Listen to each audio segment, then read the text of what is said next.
Bismillahirrahmanirrahim. Assalamualaikum warahmatullahi wabarakatuh. Pada kesempatan kali ini kita akan memahami peristiwa perjuangan Nabi Muhammad dalam melakukan perubahan di Madinah. Di antaranya ada beberapa peristiwa perang Badar, tragedi perang Uhud, dan perjanjian Hudaybiyah. Namun sebelumnya mari kita membaca basmalah bersama-sama terlebih dahulu. Bismillahirrahmanirrahim. Baik, sebelumnya kita simak dulu beberapa slide berikut ini. Tujuan pembelajaran pada materi kali ini, peserta didik diharapkan mampu menjelaskan respon pada dakwah Nabi Muhammad SAW di Madinah, yaitu peristiwa Badar, tragedi Uhud, dan perjanjian Hudaybiyah.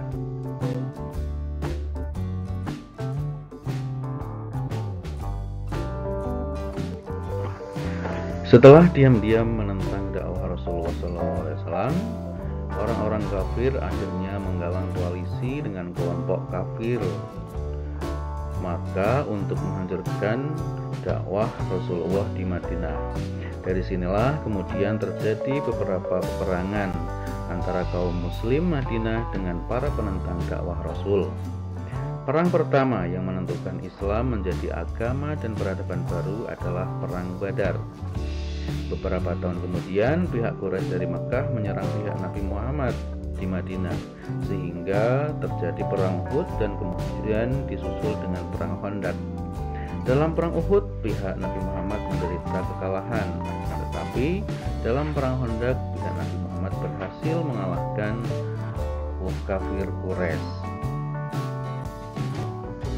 Permusuhan kafir terhadap umat Islam mengakibatkan beberapa peristiwa penting dalam sejarah Islam.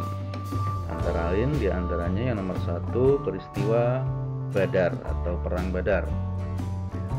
Peristiwa Perang Badar terjadi di Lembah Badar pada tanggal 17 Maret 624 Masehi.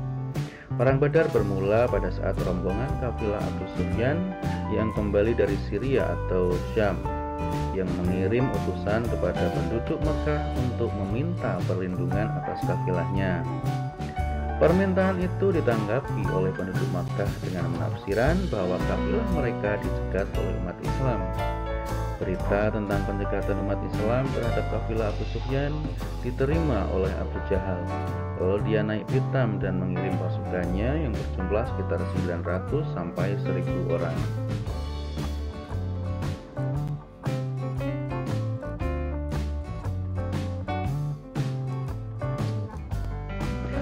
Pasukan kaum muslim hanya berjumlah 313.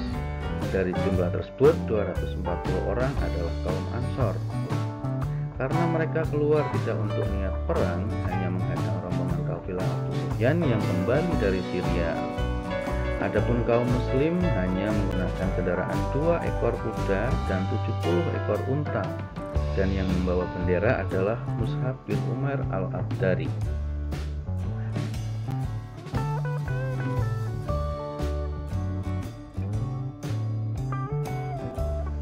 Di Lembah Badar, peperangan terjadi antara pasukan kafir Quraisy dan umat Islam.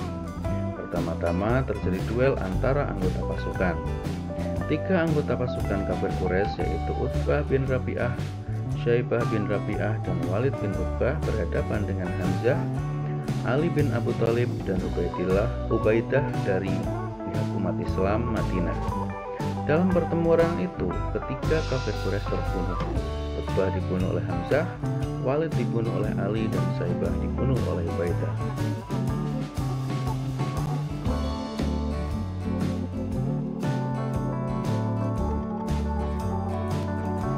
Setelah itu terjadi peperangan antara dua pasukan. Umat Islam yang berjumlah 313 dengan perlengkapan sederhana berhasil memenangkan peperangan. Abu Jahal bersama 70 orang pasukan Makkah terbunuh, sementara pasukan umat Islam 14 orang yang mati syahid terdiri dari 6 orang Muhajirin dan 8 orang Ansor.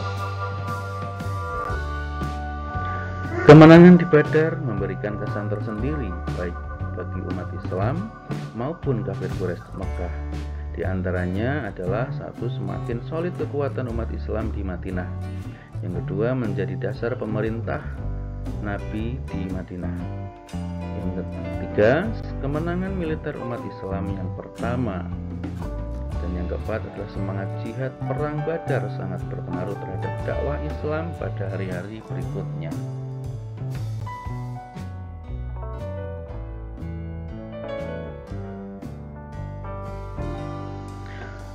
Masalah tawan perang, para sahabat berbeda pendapat. Umar bin Khattab mengusulkan agar tawanan dibunuh, sedangkan Abu Bakar menyarankan agar dilepaskan. Kemudian Nabi Muhammad membuat keputusan yang seimbang dengan memanfaatkan kemampuan yang dimiliki para tawanan ini. Akhirnya bersepakat untuk melepaskan dengan cara tebusan, yaitu satu orang tawanan dengan harga 120 dinar. Sementara yang tidak mampu membayar diwajibkan untuk mengajar baca tulis kepada penduduk Madinah.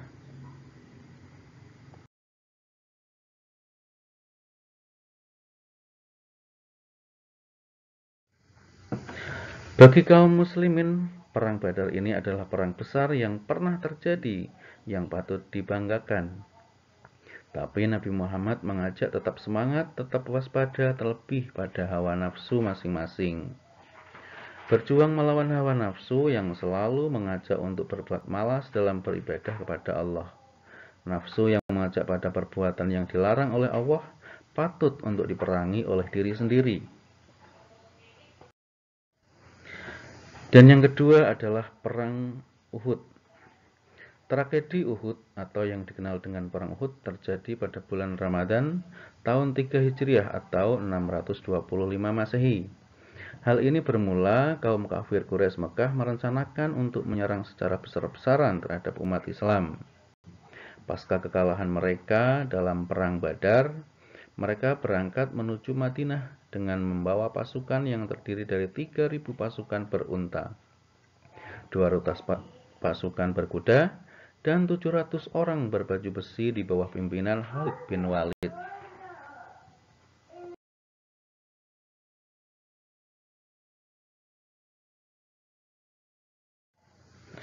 Kemudian Nabi Muhammad SAW berangkat dengan 1.000 tentara dalam perjalanan kaum munafik yang dipimpin Abdullah bin Ubay sebanyak 300 membelot dan kembali pulang ke Madinah, sehingga tersisa 700 tentara.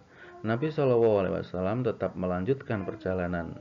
Nabi dan pasukannya tiba di Bukit Uhud. Pegunungan Uhud terletak di sebelah utara kota Madinah. Nabi Muhammad SAW menyusun strategi perang. Pasukan ditempatkan di belakang bukit dengan dilindungi oleh 50 pemanah mahir di bawah pimpinan Abdullah bin Zubair yang ditempatkan di lereng bukit yang cukup tinggi. Mereka ditugaskan untuk membendung pasukan berkuda kafir Quraisy. Nabi SAW berpesan agar para pemanah tidak meninggalkan tempat dengan alasan apapun. Pada awalnya pasukan umat Islam berhasil memukul mundur pasukan kafir Quraisy. Pasukan umat Islam tergoda dengan harta benda yang ditinggalkan oleh musuh yang sudah kabur. Beberapa pasukan pemanah tergoda juga dengan harta rampasan. Mereka menganggap perang sudah selesai. Akhirnya mereka turun dari bukit. Hanya sedikit pasukan pemanah yang masih tetap bertahan di bukit. Melihat kondisi tersebut, Khalid bin Walid, pimpinan pasukan berkuda Quraisy, berputar haluan untuk kembali menyerang sampai akhirnya berhasil melumpuhkan pasukan pemanah Islam. Satu persatu pasukan muslim berguguran. Nabi SAW sendiri mendapatkan luka yang cukup berat. Umat Islam terselamatkan dengan berita terbunuhnya Nabi Muhammad. Berita itu membuat pasukan kafir Quraisy mengurangi serangan karena kematian Nabi. Sudah cukup sebagai balasan atas kekalahan di perang Badar. Dalam perang Uhud, tentara Quraisy terbunuh 25 orang, sementara pasukan muslim 70 orang syuhada. Di antaranya paman Nabi Muhammad Hamzah bin Abdul Muthalib dan Mus'ab bin Umar, dai pertama Islam. Dan yang ketiga adalah tragedi Perjanjian Hudaybiyah. Pada tahun 6 Hijriah atau 628 Masehi, Nabi SAW mengajak para sahabat untuk melaksanakan haji ke Mekah. Setelah 6 tahun meninggalkan Mekah, umat Islam belum mendapat kesempatan melaksanakan ibadah haji. Pada tahun itu, ibadah haji sudah disyariatkan berdasarkan surat Al-Imran ayat 97.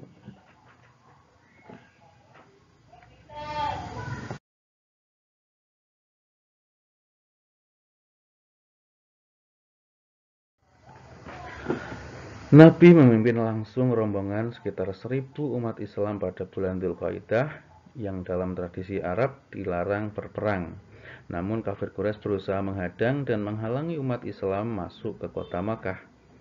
Nabi mengutus Utsman bin Affan untuk menyampaikan maksud dan tujuan kedatangan umat Islam tersebut. Orang-orang Quraisy menolak keinginan umat Islam dan memerintahkan umat Islam untuk kembali ke Madinah. Pada saat yang sama, tersebar isu bahwa Utsman bin Affan dibunuh oleh kafir Quraisy. Mendengar berita tersebut, Nabi Muhammad memerintahkan umat Islam untuk melakukan baiat kepada Nabi, bahwa mereka bertekad berjuang demi kejayaan Islam hingga tetes darah terakhir. Baiat tersebut dikenal dengan Baiat Al-Ridwan. Setelah umat Islam bersumpah, Utsman bin Affan kembali dari Mekah dengan selamat, seperti firman Allah dalam surat Al-Fath ayat 18.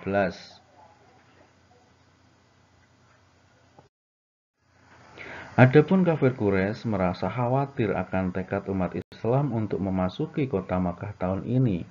Karena itu mereka mengutus Suhail bin Amr, Mi'raj bin Al-Hafs, dan Khawatib bin Abdul Azza untuk menyusun naskah perjanjian bersama Nabi Muhammad SAW.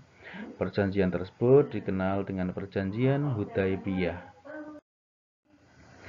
Nabi Muhammad meminta Ali bin Abi Thalib sebagai juru tulis naskah perjanjian tersebut.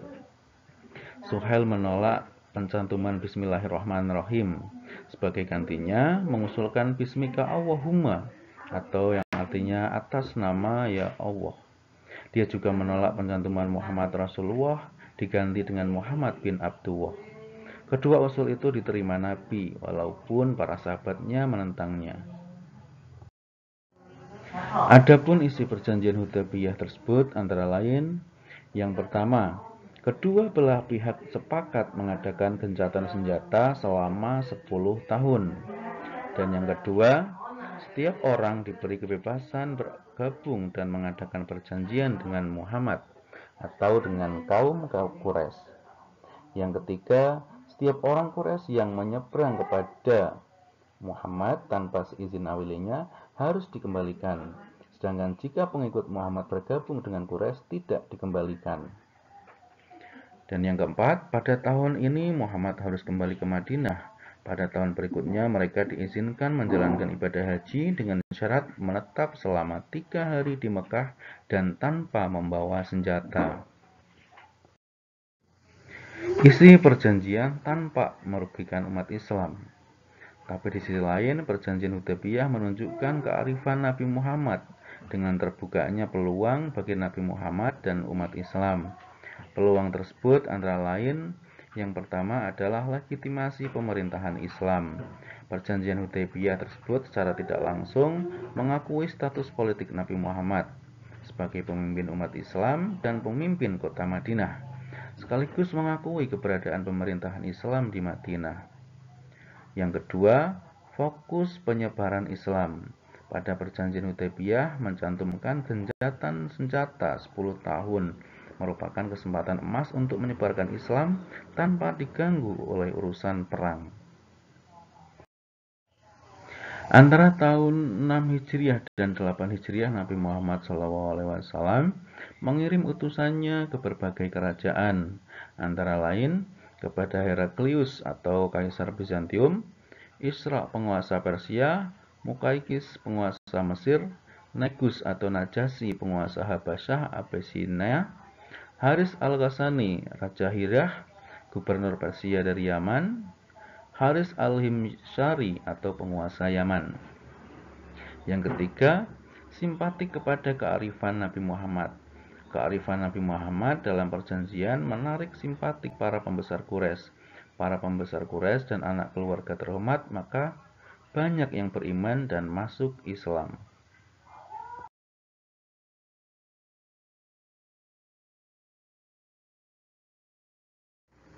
Demikian materi pada kesempatan kita kali ini.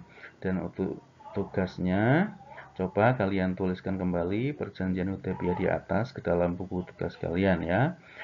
Sampai di sini pertemuan kita pada kesempatan kali ini. Semoga kita semua dapat mendapatkan ilmu yang bermanfaat dan semuanya tetap menjaga kesehatan, tetap jaga protokol COVID.